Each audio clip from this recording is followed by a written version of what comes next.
হেরা গুহায় ওহী লাভের পর নবীজি হজরত মুহাম্মদ সাল্লাল্লাহু আলাইহি ওয়াসাল্লাম গভীর চিন্তায় মগ্ন হলেন। এটি শুধু একটি বার্তা নয়, এ ছিল মানবজাতির জন্য এক মহা দায়িত্ব। প্রথমেই তিনি সাল্লাল্লাহু আলাইহি ওয়াসাল্লাম এই বার্তা পৌঁছে দিলেন যাদের বিশ্বাস ও ভালোবাসা ছিল অটুট। সবার আগে ঈমান আনলেন হযরত খাদিজা রাদিয়াল্লাহু তাআলা আনহা। তিনি শুধু বিশ্বাসই করলেন না, সাহস ও শক্তির ঢাল হয়ে পাশে দাঁড়ালেন। এরপর ঈমান আনলেন হযরত আলী রাদিয়াল্লাহু তাআলা আনহু, হযরত যায়েদ ইবনে হারিসা রাদিয়াল্লাহু তাআলা আনহু এবং হযরত আবু বকর সিদ্দিক রাদিয়াল্লাহু তাআলা আনহু। কিন্তু তখন মক্কার পরিবেশ ছিল কঠিন।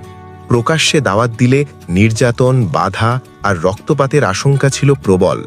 তাই আল্লাহর হুকুমে শুরু হলো নীরব কিন্তু সুদৃঢ় গোপন দাওয়াত।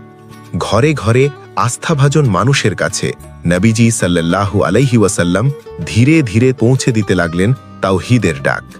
এই নীরব পথেই গড়ে উঠল ইসলামের প্রথম শক্ত ভিত। এই ইতিহাস আমাদের জন্য শিক্ষণীয়। তাওহীদুল ইসলাম তাজিমের পক্ষ থেকে এই ছোট্ট প্রয়াস। ভিডিওটি ভালো লাগলে লাইক দিন, শেয়ার করুন, কমেন্টে আপনার অনুভূতি জানান।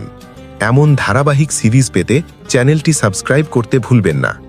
পরের পর্বে জানব গোপন দাওয়াত কিভাবে প্রকাশ্যে রূপ নিল। নেক্সট EP08 খুব শীঘ্রই।